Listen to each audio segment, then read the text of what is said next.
Hello guys, स्वागत है आपका सिटीजन जी चैनल पर। और आज आप देखने वाले हो 2009 में आई एक underrated horror anthology dead time stories volume 1 का ब्रेकडाउन, जिसे प्रेजेंट किया है जॉर्ज रोमेरो ने, क्रीपशो फिल्म के डायरेक्टर। इसमें आप 3 स्टोरीज को देखोगे और इसका एक सीक्वल भी है जिसकी वीडियो आपको जल्दी देखने को मिलेगी। तो ज्यादा देर ना करते हुए जल्दी से स्टोरी स्टार्ट करते हैं।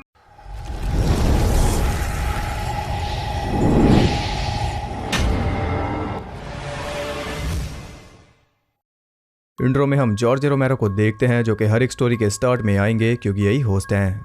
पहली स्टोरी का नाम है वैली ऑफ द शैडो। हम देखते हैं एक लेडी को जो कि खून से लथपथ है फिर भी काफी खुश है। यह है गोल्डी जो कि काम करती है एक फार्मास्यूटिकल कंपनी में। ये अपने बॉस के पास एक प्रोजेक्ट लेकर आई है जो कि वो अप्रूव नहीं कर रहा। ये एक जगह पर जाना चाहती है जहाँ इसके मुताबिक दवाइयाँ बनाने के लिए काफी जरूरी मटेरियल मिल जाएगा, जिससे कंपनी के साथ साथ ह्यूमैनिटी को काफी फायदा होगा। लेकिन बॉस को ऐसा नहीं लगता। 3 साल पहले गोल्डी का हस्बैंड जो भी सेम पर्पस से उस जंगल में गया था, लेकिन वो वापस नहीं आया। इसलिए बॉस को लगता है कि गोल्डी वहां जा रही है उसका पता लगाने, इसलिए वो फालतू पैसा वेस्ट नहीं करेगा। और ये बात बिल्कुल सही है। गोल्डी का प्लान फेल हो गया लेकिन वो हार नहीं मानेगी। वो कहती है कि उस जगह पर काफी पैसा मौजूद है और पैसे की बात सुनकर बॉस मान गया। जितना स्मार्ट ये दिखता है उतना है नहीं। इसे समझना चाहिए कि जंगल में इतना पैसा क्यों है, और अगर है भी तो गोल्डी को यह सब कैसे पता। खैर अगले दिन पूरी टीम लेकर वो जंगल पहुंच गए और सब लोग अपने काम पर लग चुके थे। टीम का एक हिस्सा वहां मिले फ्रूट्स को टेस्ट कर रहा था और टीम का दूसरा हिस्सा जो कि है गोल्डी का, वो लगा हुआ था टाइम पास में। इस ग्रुप में है गोल्डी, उसका बॉस, उसका दोस्त और एक हेल्पर। गोल्डी पेड़ पर चढ़ी हुई थी, तभी उसका वॉकी टॉकी बजता है। वो उसे आंसर करती है और अचानक ही वो सुन हो गई, मतलब कि वहाँ कुछ गड़बड़ है। भागते हुए वो सभी सेकंड टीम तक पहुंच जाते हैं और वहां पहुंचकर उन सब के होश उड़ गए थे। वहां पर पूरा मैसेकर मचा हुआ था। उन सभी के बॉडी पार्ट्स इधर उधर बिखरे हुए थे। किसी ने उन सबको मार डाला। वो फ्रूट था एक रिसर्चर के हाथ में, लेकिन उसका सर ही किसी ने उड़ा दिया। अब ऐसे हालातों को देखते हुए उन्हें वापस चले जाना चाहिए, लेकिन गोल्डी नहीं जाएगी क्योंकि बड़ी मुश्किल से उसे ये मौका मिला है। वो इसे गंवाना नहीं चाहती। वो सब वापस पहुंच जाते अपनी बोट तक जहाँ ड्राइवर ऑलरेडी मौजूद था। उनमें से एक गोल्डी को रोकता है, लेकिन वो इंटरेस्टेड नहीं थी। जब तक इसका मोटिव पूरा नहीं होता ये नहीं जाने वाली। वो सब बोट में बैठकर वहां से निकल जाते हैं। बॉस भी आगे जाना नहीं चाहता, लेकिन उसके पास कोई चॉइस ही नहीं। उसके पास एक फोन है जिसमें सिग्नल नहीं आ रहे, साथ ही कुछ एम्प्लॉइज भी जो कि उसकी बात नहीं सुन रहे। कुल मिलाकर वो यहाँ फंस गया। गोल्डी कहती है कि तुमने इस प्रोजेक्ट में काफी पैसा लगाया है, लेकिन बॉस को कोई फर्क नहीं पड़ता क्योंकि पैसे तो दूसरे मिल जाएंगे लेकिन जान नहीं मिलेगी। पर ये सब सुनकर भी गोल्डी नहीं रुकी, इसलिए बाकियों को भी पता चल गया कि पैसा कोई मोटिव नहीं है, ना ही दवाई। थोड़ी देर बाद वो किनारे तक पहुंचने वाले थे, लेकिन वहां जाना खतरे से खाली नहीं। वो देखते हैं कि कई लोगों के कटे हुए सर वहां पर लगाए हुए थे, जिनमें उस रिसर्चर का सर भी शामिल था। अब तक आप समझ ही गए होंगे कि कैनिबल्स के इलाके में आ गए और इन्होंने सेकंड टीम को मारा। अगर ये कैनिबल्स नहीं भी हैं तब भी ये फ्रेंडली तो नहीं है, क्योंकि जैसा हमने देखा घुसपैठी ने बर्दाश्त नहीं। अब ये सब देखकर तो बॉस की हालत खराब थी। ये क्लियर साइन है कि यहाँ से चले जाओ, लेकिन गोल्डी को ये बात समझ नहीं आ रही। बोट को किनारे लगाकर वो तीनों उतर रहे थे, लेकिन बॉस इसके लिए तैयार नहीं। वो बाकियों को कहता है कि गोल्डी को जाने दो, लेकिन दोनों में से कोई इसकी बात नहीं सुनता। वो तीनों उतर जाते हैं और उतरते लगातार कुछ एरोस उनकी तरफ फायर होते हैं, जिससे तीनों तो बच गए, लेकिन बोट का ड्राइवर नहीं बचा। बॉस को भी संभलने का मौका नहीं मिलता। एक एरो उसके मुंह के आर पार हो गया और अब वो भी चित होकर पानी में गिर गया। एरो से बचते हुए वो तीनों से बाहर निकाल कर जंगल में भाग जाते हैं। यहाँ हम उस किलर को भी देख पाते हैं जो कि एक आदिवासी और शायद अपने जंगल को प्रोटेक्ट करने के लिए ऐसा कर रहा है। यही वजह है कि जंगल के बाहर इसने सभी कटे हुए सर लगाए थे वार्निंग के तौर पर, लेकिन फिर भी ये लोग अंदर आ गए, यानी अब ये बाहर नहीं जाएंगे। वो किसी तरह का इंस्ट्रूमेंट बजा रहा था जिसकी साउंड काफी भयानक थी। वो सब बिना रुके डर कर भाग रहे थे और उनके साथ साथ वो आदिवासी भी। दौड़ते हुए गोल्डी एक बुलेट फायर करती है, लेकिन ये बस एक रैंडम फायर था उसे डराने के लिए, और ये प्लान काम कर गया। उसने इनका पीछा छोड़ दिया या फिर गोली चलाकर इसने शामत बुला ली।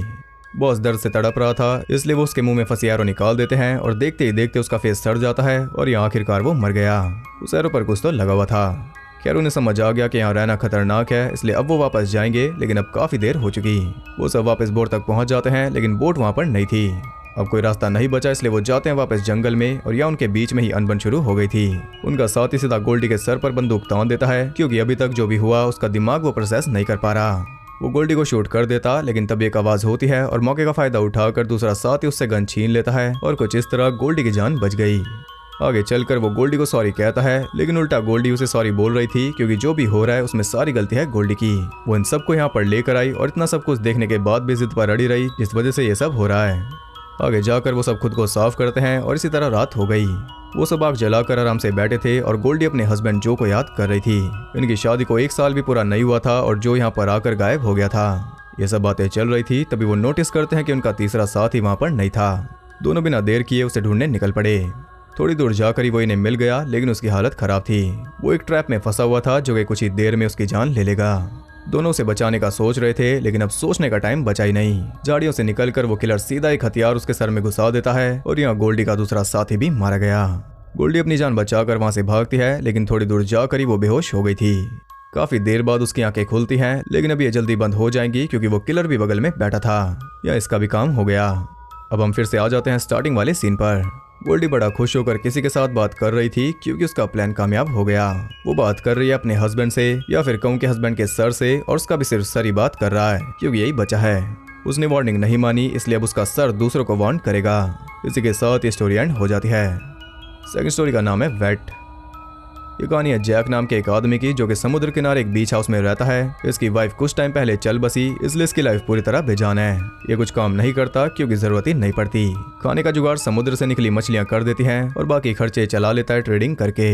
बीच पर मिली चीजों से आर्टिफैक्ट्स बनाकर ये टाउन में जाकर बेच देता है और कुछ इस तरह इसका काम चल रहा है। लेकिन टाउन में एक एंटीक शॉप भी है जिसका ओनर इसे कुछ खास पसंद नहीं करता क्योंकि ये उसका काम खा रहा है। खैर ये रात भी उसने शराब पीकर निकाल ली। अगले दिन जब वो बीच पर था तो उसे कुछ आवाज आती है जैसे कोई उसे बुला रहा हो। आगे जाकर जब वो चेक करता है तो उसे मिलता है एक बॉक्स जो कि चैन में बंधा हुआ था। वो काफी पुराना लग रहा था, इसलिए उसका ढक्कन लेकर वो पहुंच जाता है उस एंटीक शॉप पर। लेकिन उसे देखते ही ओनर के हाव भाव बदल गए। वो उसे खरीदने में इंटरेस्टेड नहीं था। जैक कहता है कि मेरी दादी ये मेरे लिए छोड़कर गई थी, लेकिन ओनर उस बॉक्स के बारे में सब कुछ जानता है। असल में उस बॉक्स में कंकाल था। ओनर पूछता है कि बॉक्स का बाकी हिस्सा कहाँ पर है, लेकिन जैक उसे फिर भी सच नहीं बताता। तब आखिर में उसे सब कुछ बताना पड़ा। ओनर बताता है कि बॉक्स काफी कीमती है और उसकी वर्थ बहुत ज्यादा है, लेकिन उसका फायदा उठाने के लिए तुम जिंदा नहीं बचोगे। जहाँ से भी ये बॉक्स लेकर आए हो चुपचाप वहाँ जाकर इसे दफना दो, वरना अंजाम बुरा होगा। ये सब सुनकर जैक वहाँ से जा रहा था, लेकिन उसकी आंखें बता रही थी कि उसे इसकी बात पर भरोसा नहीं हुआ। इसलिए ओनर उसे एक ड्रिंक ऑफर करता है और ड्रिंक करते हुए सब कुछ बता रहा था। वो बताता है कि वहाँ एक से ज्यादा बॉक्सेस मौजूद हैं जिनमें एक मरमेड के अलग अलग बॉडी पार्ट्स को दफनाया गया है और जो भी उन्हें बाहर निकालेगा उसका अंजाम बुरा होगा। बेसिकली वो जगह एक शापित कब्र है। अगर वो सभी बॉक्सेस निकले तो वो मरमेड फिर से जिंदा हो जाएगी और वो वैसे तो बिल्कुल भी नहीं है जैसी आप सोच रहे हो। ओनर कहता है कि जो भी उसे बाहर निकालेगा उसे प्राइस चुकाना होगा और प्राइस वही होगा जो भी वो चाहेगी। अब जैक काफी स्मार्ट है, लेकिन यहाँ उसकी स्मार्टनेस काम नहीं करती। बॉक्स को दफनाने के बजाय वो सारे बॉक्स निकाल लेता है क्योंकि इंसान की फितरत है, कहीं से कुछ छूट न जाए। वो सभी बॉक्सेस खोल देता है, लेकिन उसे बॉडी पार्ट्स के अलावा कुछ भी नहीं मिलता। यानी उसकी सारी मेहनत वेस्ट हो गई। उसे उम्मीद थी कि उसे सोना चांदी मिलेगा, लेकिन ऐसा कुछ भी नहीं हुआ। उसमें था एक पूरा स्केलेटन। अब जल्दबाजी में सभी बॉडी पार्ट्स को एक बॉक्स में डालकर वो वापस बीच पर दफना देता है और ये इसकी सबसे बड़ी बेवकूफी रही। ओनर ने इसे क्लियरली बताया था कि अगर उस मरमेड से छुटकारा पाना है तो उसके अलग अलग टुकड़े करके अलग अलग बॉक्स में डालकर उसे दफनाना होगा, जैसा कि ऑलरेडी किसी ने उसके साथ किया हुआ था। लेकिन इसकी वजह से अब वो फिर से जिंदा हो जाएगी। रात हो जाती है और हम देखते हैं कि वो मरमेड जमीन से बाहर आ गई। खैर ये बस एक बुरा सपना था, या फिर शायद नहीं, क्योंकि जैक बाहर जाकर चेक करता है तो वो जगह खुदी हुई थी और वहाँ लगे हुए निशान क्लियरली बता रहे हैं कि वो मरमेड बाहर आ गई। खैर जैक को लग रहा था कि ये काम है उस शॉप ओनर का, लेकिन मनी मन ये भी जानता है कि ये फंस गया। वो पूरे घर को चेक करता है, लेकिन उसे कुछ भी नहीं मिलता, इसलिए वो बिना किसी चिंता के फिर से जाकर सो गया। सपने में वो देखता है कि वो मरमेड वहीं बीच पर बैठी थी, साथ ही उसके कॉफिन से खून निकल रहा था। ये भयानक सपना देखकर फिर से उसकी नींद खुल गई। वो काफी घबराया हुआ था, तो भी वो नोटिस करता है कि कोई चीज उसके बिस्तर में घुस रही थी। वो है एक सुंदर लड़की जो कि ना जाने कहां से उसके बिस्तर तक पहुंच गई और जैकब भी मदोश था। तभी वो अपना असली रूप लेकर अपने दांतों से उसके जेनिटल उखाड़ देती है और वो बिल्कुल भी सुंदर नहीं लग रही। जैक दर्द से चिल्लाते हुए अपना पीछा छुड़ाकर बाथरूम में पहुंच जाता है, लेकिन वो जल परी भी उसके पीछे पीछे आ रही थी और कुछ इस तरह सुबह हो गई। एक गाड़ी जैक के घर पर आती है जिसमें था वो शॉप ओनर। वो देखने आया था कि जैक ने बॉक्स दबाया कि नहीं, लेकिन इसने आने में थोड़ी देर कर दी। वो जैक को आवाज लगाता है, लेकिन उसे कोई रिप्लाई नहीं मिलता, इसलिए वो बिना पूछे अंदर आ गया। घर की हालत देखकर वो सब कुछ समझ गया था, इसलिए अपनी सेफ्टी के लिए बाहर जाकर वो एक एक्स उठाकर ले आया। तब हम देखते हैं जैक को, जो कि अभी जिंदा है। वो बाथटब में पड़ा हुआ था और उसकी हालत काफी खराब थी। ओनर कहता है कि मैंने तुम्हें वार्न किया था, लेकिन तुमने मेरी बात नहीं मानी। अब इसे ठीक करना इम्पॉसिबल है। ऐसा वो इसलिए कह रहा है क्योंकि जैक अब इंसान नहीं रहा। उस जलपरी ने इसे एक जलपरा बना दिया, इसलिए अब इसे मरना होगा। प्राइस वही होगा जो वो चाहेगी। उस जलपरी ने लोअर बॉडी एक्सचेंज कर ली, खुद वो इंसान बन गई और इसे बना दिया मरमेड। और मरमेड से छुटकारा पाने का तरीका आप जानते हो। ओनर उसी एक्स से हमला करके उसे जान से मार देता है। जैक के टुकड़े करके वो उसे दफना रहा था, तभी वो देखता है उस जलपरी को जो कि अपने पैरों पर खड़ी थी और ये पैर हैं जैक के, जो कि अब इसने ले लिए। साथ ही वो ओनर को भी जानती है क्योंकि पहले भी इसी ने उसे दफनाया था, तभी उसे इतना ज्ञान है।